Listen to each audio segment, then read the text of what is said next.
Mr.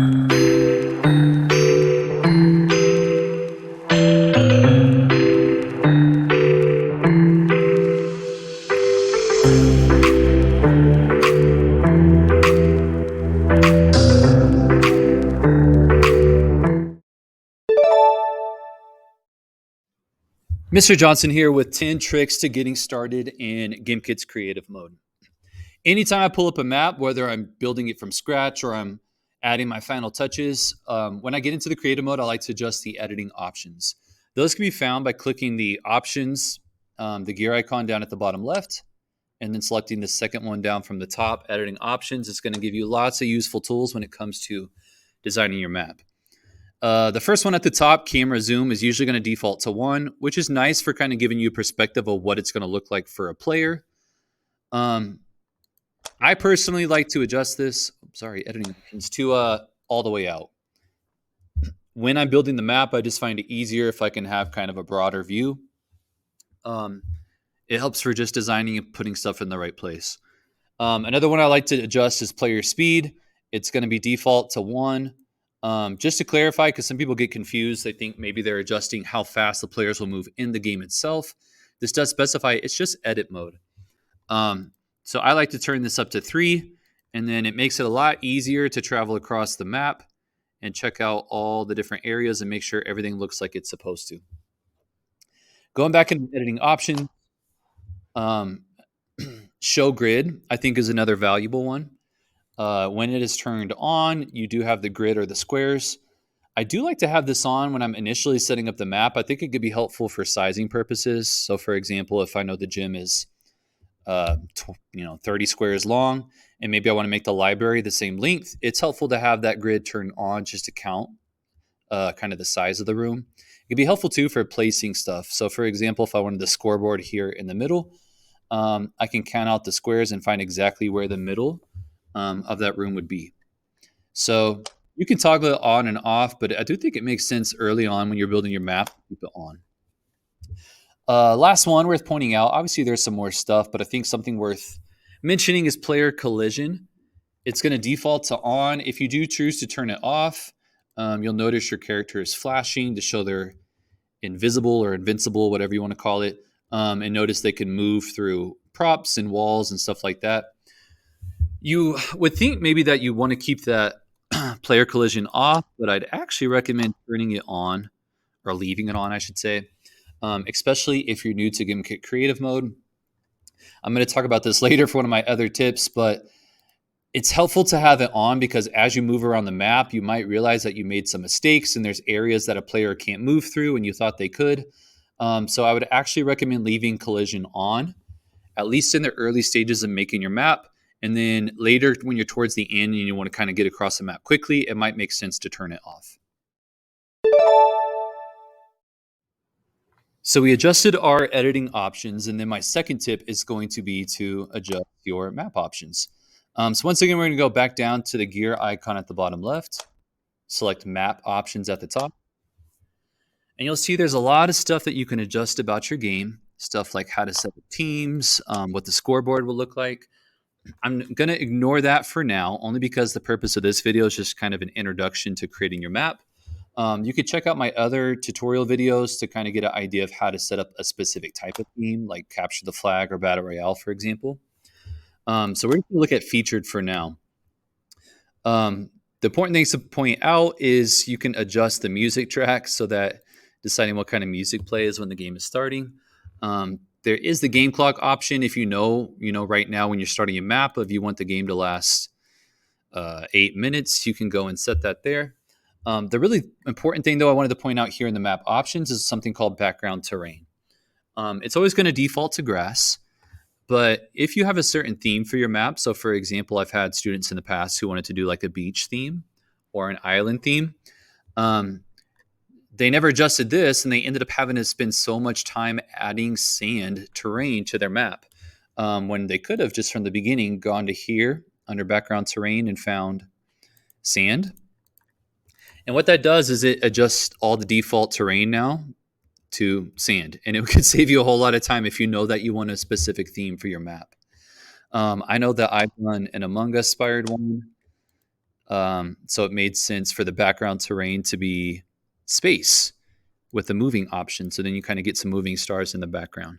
So this is definitely something worth checking out as you start designing your map.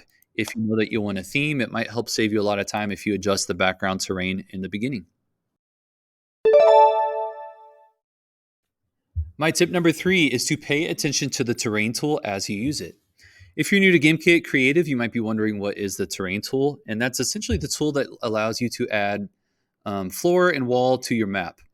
So when you're starting with a brand new map, there's a lot of excitement. It's fun to build it out. It probably makes sense to add terrain first. The way that you do that is up here at the top right with the add button, and then you're going to select terrain. Once again, if you're new to Gimkit Creative, I definitely recommend kind of scrolling through, making note of all the different options and deciding what makes sense for your map. I'll choose one as an example.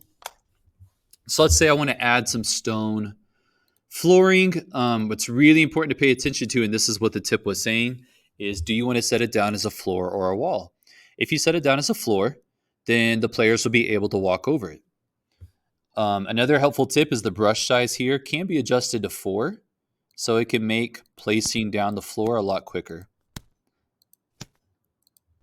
So let's say I added a basic room and then I want to add a wall around it. I'm still going to go back to the terrain tool, find something that I want to set as the wall. Just use that as an example. And down here, I need to click on wall. In this case, if I want it to be the wall. So if I set the wall, we'll just set an example border here.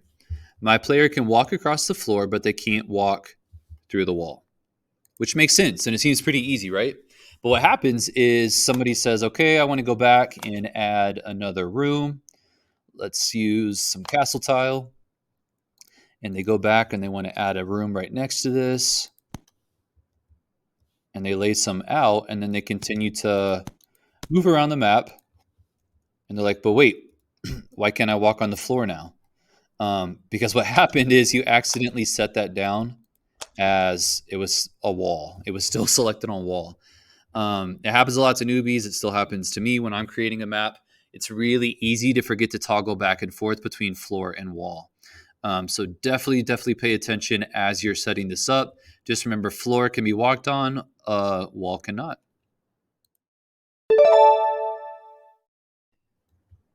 My 4th tip is that you can customize the erase tool.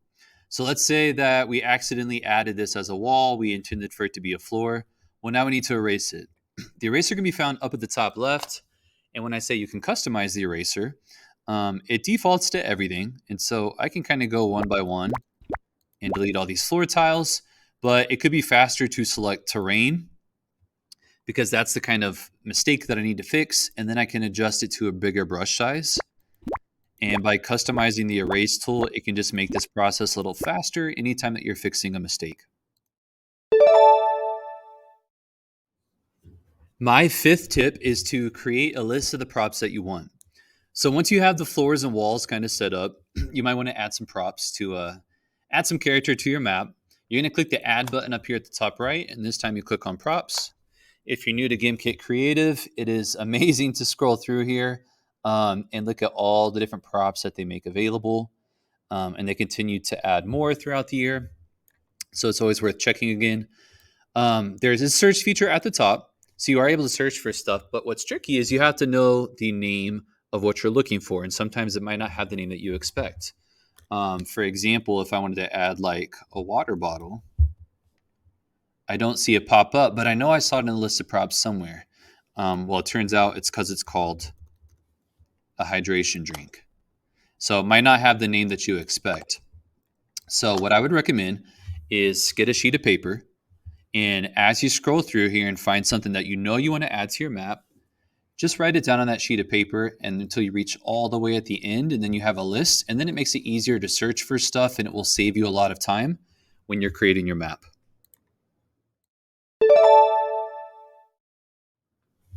My tip number 6 is to make sure that the design of your map makes sense with the type of game that you're creating. An example of that could be like if you're trying to do a game inspired by Gimkit Snowball, where it's kind of like a free-for-all, then it makes sense to kind of give a lot of places on the map where people could hide anytime they need to reload. There should be a lot of room for open movement, stuff like that. Whereas if you're doing, let's say, capture the flag mode, then it makes sense where there's two clear, distinct sides, and it's very easy for the player to tell, for example, if they're on Team Winter, exactly when they are on their side, as opposed to going to the other team side if it was Team Fall, and it's visually evident on the map, by the terrain, by the props of, hey, this isn't my side, I can get tagged over here. So just something to think about and make sure that the design of your map makes sense with the type of game mode you want to create. My seventh tip is to play test your map often. Down at the bottom right, there is a start game option. So when you click that, it actually begins a game and you're able to play around in your map and make sure everything's working like it's supposed to. So for example, if a person presses this button, I can check to make sure that it respawns them to where they're supposed to go. Like I said earlier, it can be easy to accidentally add, a wall where there's supposed to be a floor. So it's always a good idea to move around your map while you're playing an actual game and make sure everything works the way it's supposed to. An example here is I had a laser earlier and it was accidentally programmed to where it was always on, so nobody could ever pass it. And so that's why it's a good idea to play test your map and just make sure that there's no unexpected bugs or glitches. My tip number 8 is to add text to customize your map. You can add text by going up to the add button at the top right, and it is under devices. You can search for text. You're able to place it where you want. There's a lot you can adjust about it. Obviously, you're going to type what you want it to say. You can choose the size for how big it'll appear on the map. You can adjust the font, the color. You can even change the orientation of it. So there's a lot you can do. And the reason I suggest adding text is, one, it adds a little bit of character to your map. But if you have a big map like I do for on this one, it makes it easier on the players. So for example, labeling the rooms. So if you have a lot of people playing at once and they're talking to their friends, they could say, hey, I'm in the greenhouse, or I'm in the upper east wing of the ship, or the engine room, and stuff like that. So it just makes it easier for players to know where they are. And like I said, you can add a little bit of character to the map, like I did here for the chalkboard, just to kind of tell a bit more of a story.